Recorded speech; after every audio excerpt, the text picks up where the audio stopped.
Listen, world changers. If you're a nonprofit or a small business owner and you're feeling overwhelmed or confused by your own operations, I'm here to tell you it's not about strategy. Your systems are broken. All right. You cannot run everything yourself. Whether you're a solopreneur or you're just starting your nonprofit, it is so important that you invest the time to automate as much as possible, to align your systems so that you can run your nonprofit or your small business efficiently and sufficiently with the right systems in place. Now you're lucky because you're going to learn from all my losses today. We're going to accelerate your impact by showing you all the things we learned the hard way. So go ahead, grab your pen, your pencil, your Palm Pilot, whatever it is that you need to take notes because World Changer, we're going from stressed to systemized. All right, so let's hop in today as we talk about operation systems for your small business. And if you're a nonprofit leader, I want you to know that building systems for growth are skills that you can learn and implement in your nonprofit as well. And so let's help you transform your small business with streamlined operations. We'll be exploring today how to identify the bottlenecks, right? The areas where things are just getting stuck and not moving as efficiently as possible so that we can implement some automation, make sure that you create client journeys that support your growth. And what does growth look like? That looks like increased efficiency, that looks like increased profit, and it also looks like less stress and headache for you. So let's hop in. The importance of operations and systems is really important. And I want to take a minute to talk about how it's made a difference in our work that we do both with our nonprofits as well as in our business with our various clients. It has helped us to scale our business efficiently.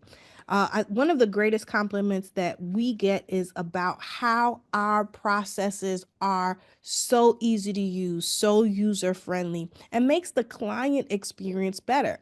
And that, my friends, translates to more clients, repeatable clients. Some of our clients have been with us for years, right? And so it's really important that you take the time to think about your operations and your systems because that's where you're going to really have the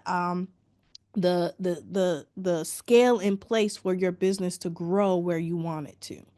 The other thing is consistency, right? Delivering predictable service, delivering quality service, delivering a customer experience that makes them want to come back. There's nothing more frustrating for a customer when trying to pay you is difficult, or trying to access the information that they need is difficult, or the delivery of your service is clunky, right? So you want to make sure that as we're talking about operations and systems, you think about what is happening repeatedly in your business that can be predictable and that the quality and the customer experience can be improved. And next is efficiency. Listen, world changers, this is so important to me. I'm always thinking about how can we do it faster? How can we deliver it quicker? How can we make it as easy as possible? And this is good not just for you as the CEO or the executive of your nonprofit or small business.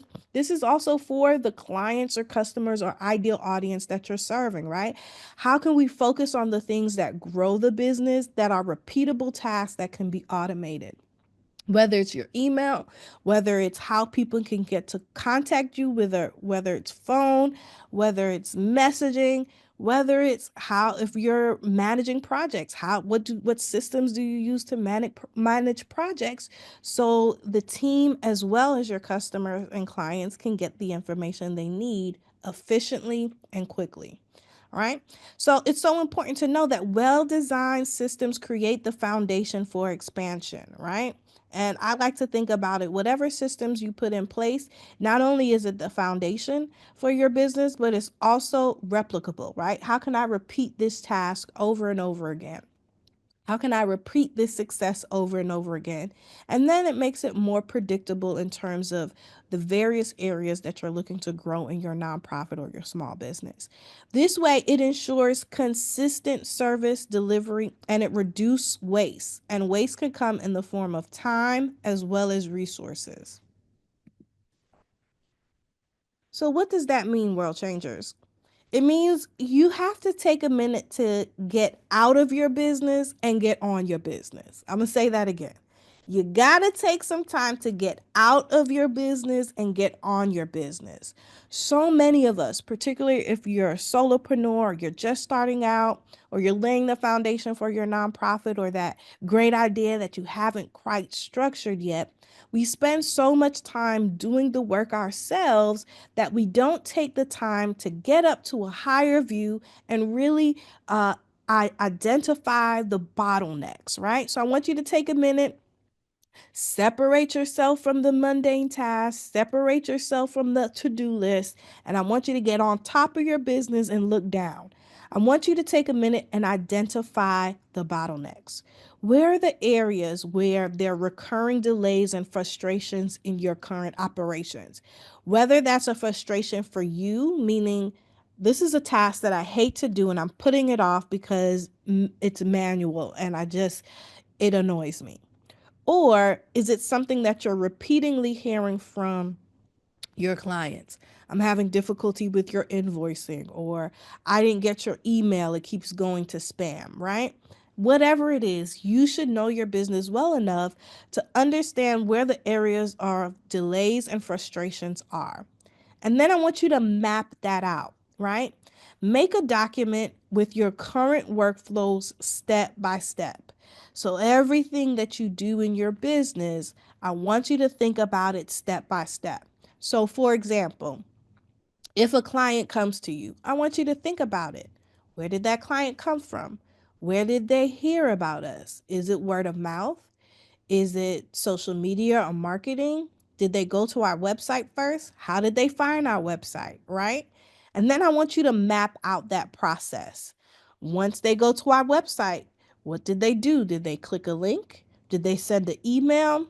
And map out that experience so that you can identify the areas within the workflow that can be improved and that could be automated as much as possible, right? And that's where the analysis comes in. Measure the time. How long does it take for a client to be interested and turn into a paid client?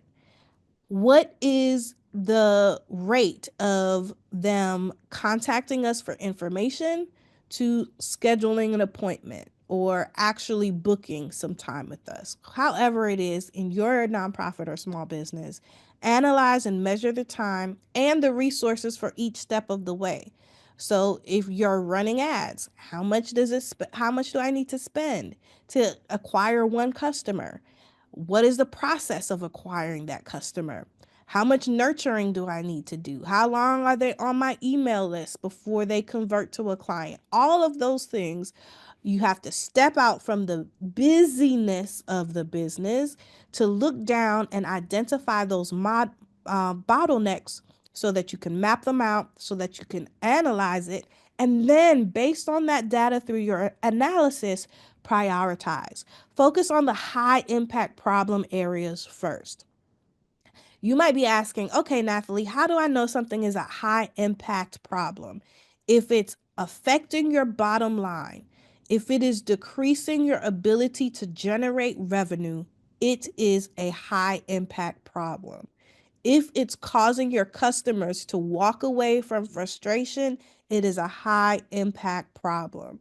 If the thought of the experience is so bad that they want to go to a competitor, that is a high impact problem.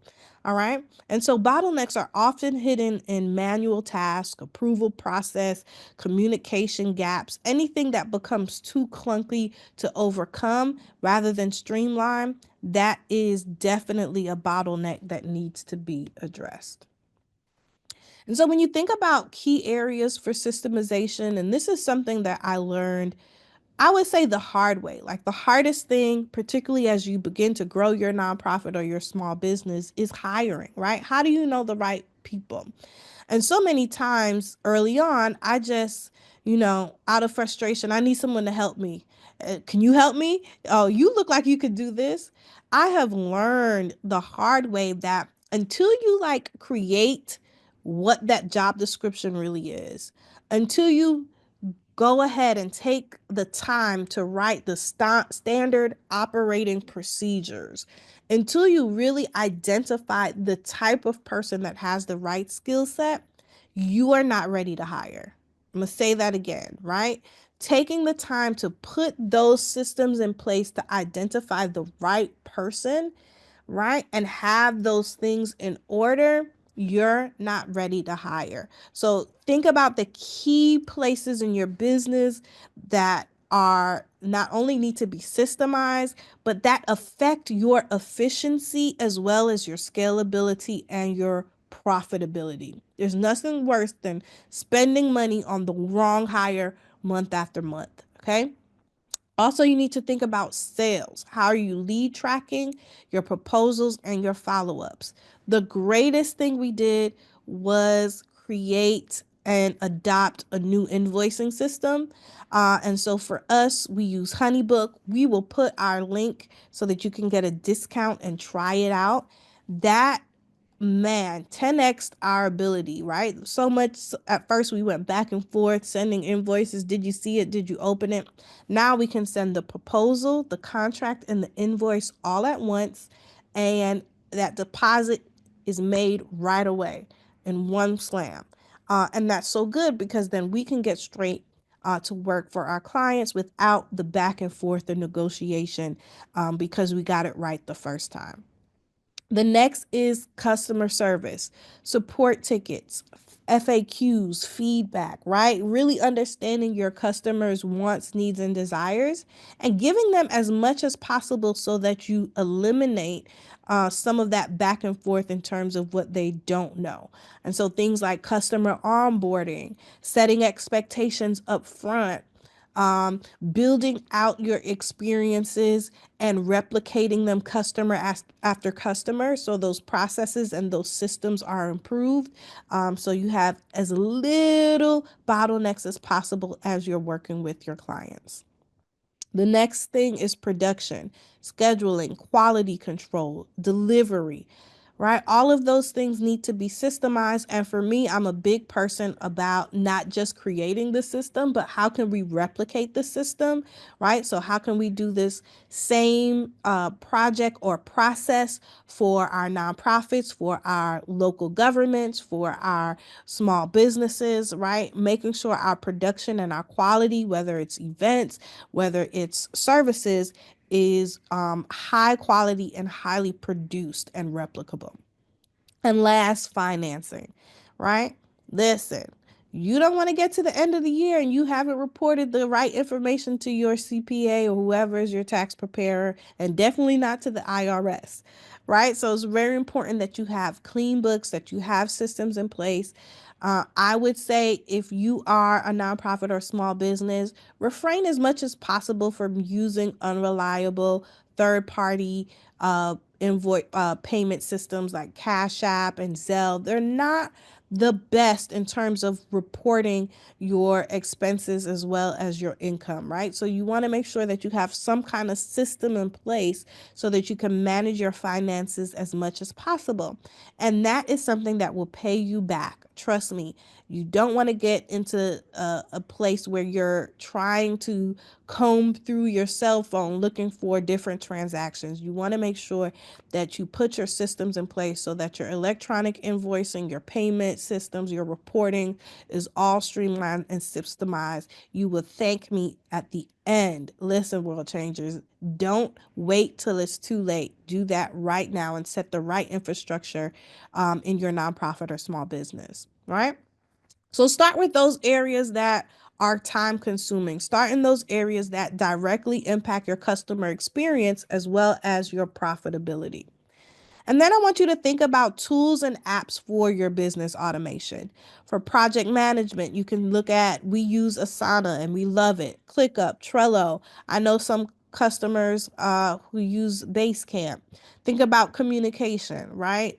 At this point, when you grow your nonprofit or small business, it's very difficult to be able to do everything via text. So you have to make sure that you, particularly if you have multiple teams that you're managing, or you have multiple clients that you're managing at the same time, you want to make sure that you have the communication systems in place so that you can centralize that information.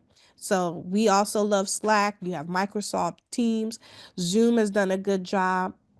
And then let's talk automation, right?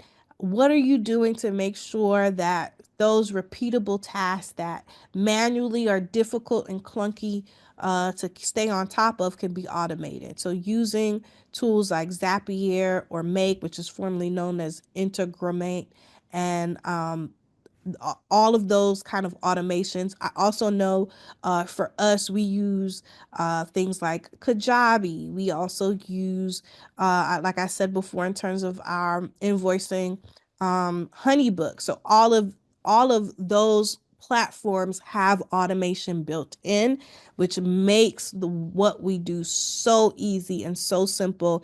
And our customers love it because we're giving them exactly what they want in a way that it's paying dividends for them in terms of the investments that they're making. And all of the links to our preferred platforms are in the area where you can just get them in the comments.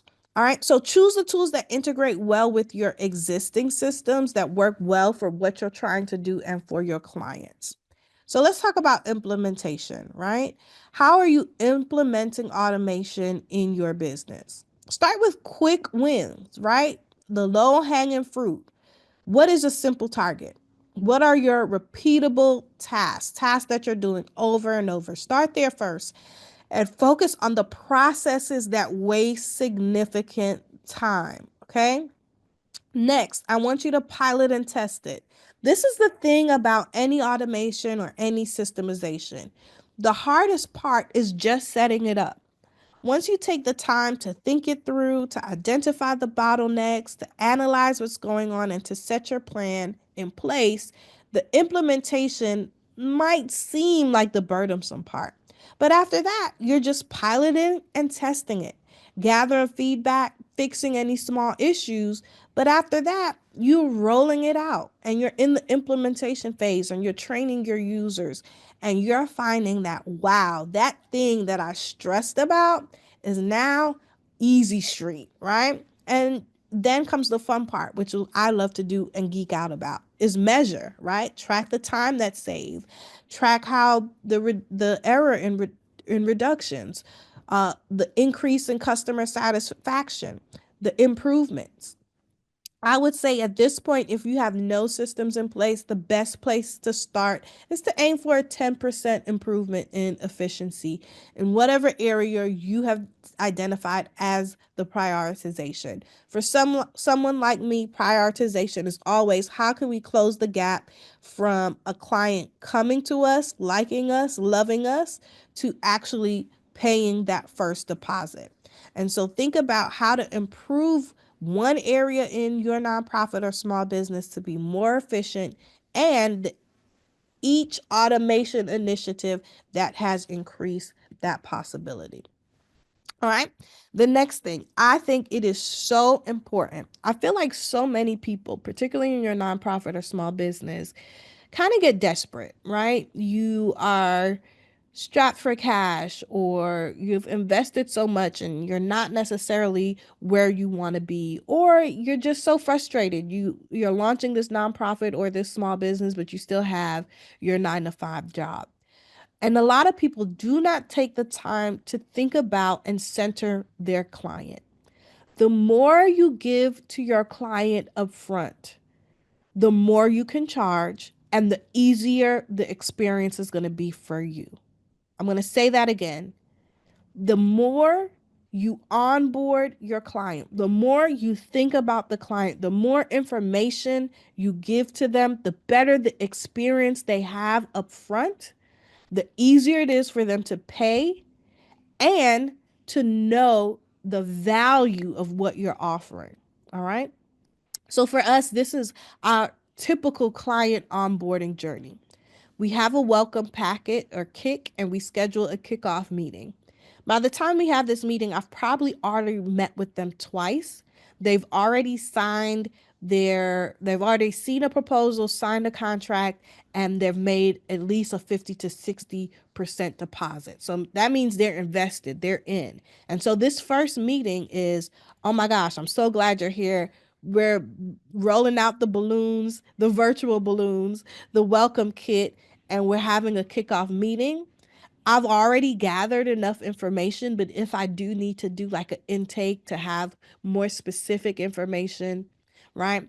If there are any credentials, for example, we have a customer queue. So every email, everything we send them is in one particular place. So we explain that information to them so they know how to access whatever it is they need. All right. And then we have a strategy session. We define the goals, the timeline, the expectations, right? Because so many times clients have expectations of you, but don't take accountability of the expectations that they have to have for themselves, right? So letting them know up front, hey, I want to do all of these things for you. But if you don't respond to my emails within 72 hours, if you don't if you don't give me the feedback that I need to tighten up this information that needs to go public, right? So setting those expectations both for yourself and the client so that they know right up front what to expect. And then service activation, right? Setting up accounts, beginning the service delivery, letting them know every week you're going to get this, or every 2 weeks, or we're going to meet a weekly, a standing meeting, right? Setting all of those things up on the onboarding journey and experience so that they can have confidence as well as set the standard for the relationship for success.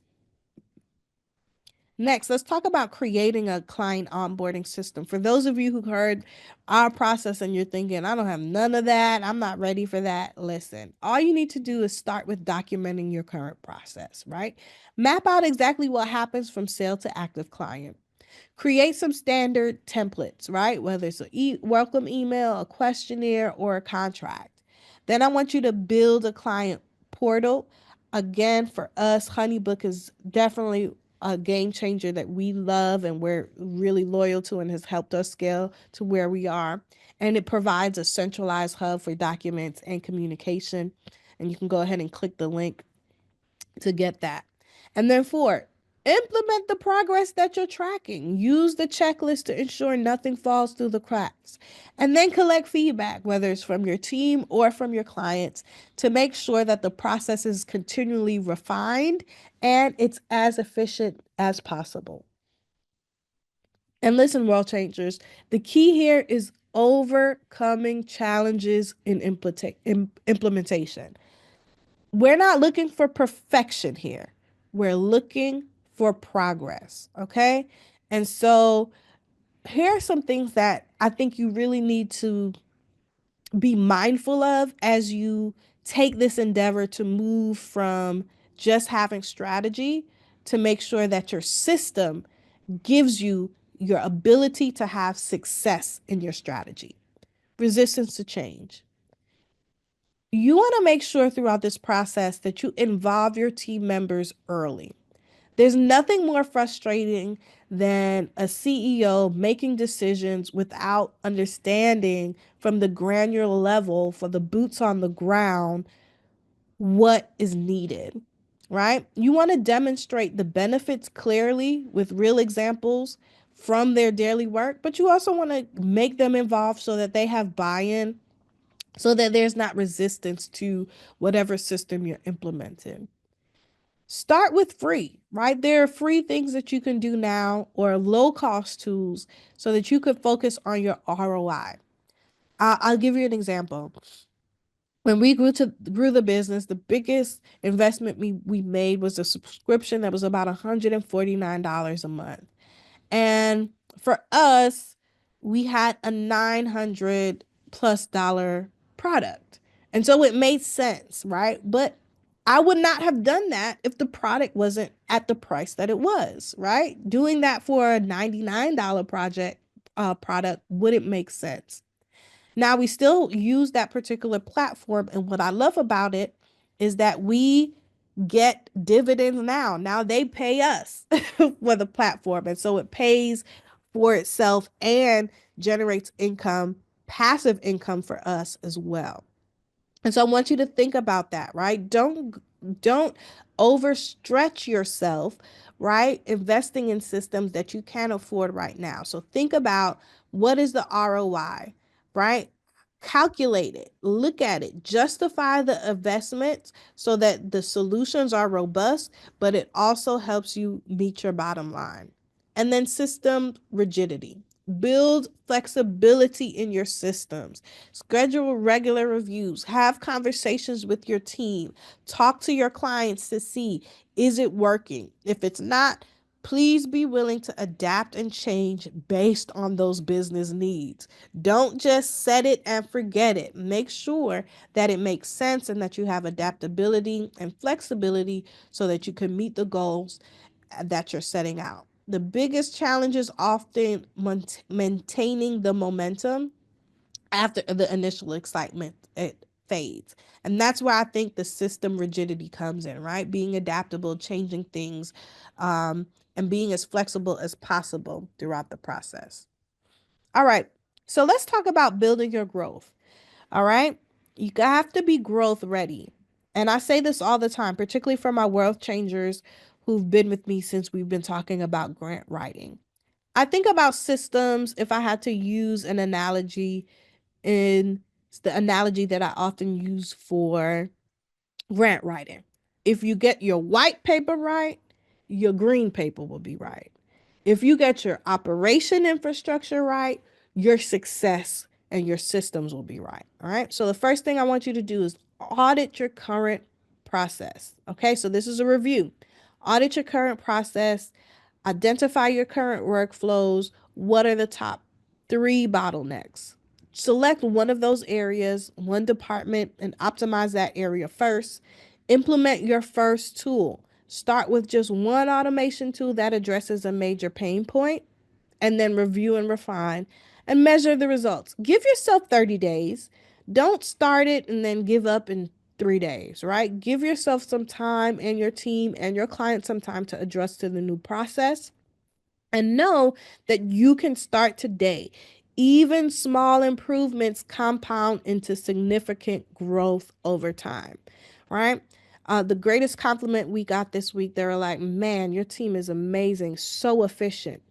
They didn't know that it's taken us 2 or 3 years to get here. They don't the thought that we have this major team because our automations and our systems are in place is a compliment, but it took time to get here. So all you need to do, world changers, is start today and know that those small steps, those small improvements will compound over time, and you will become a well-oiled machine. I guarantee you.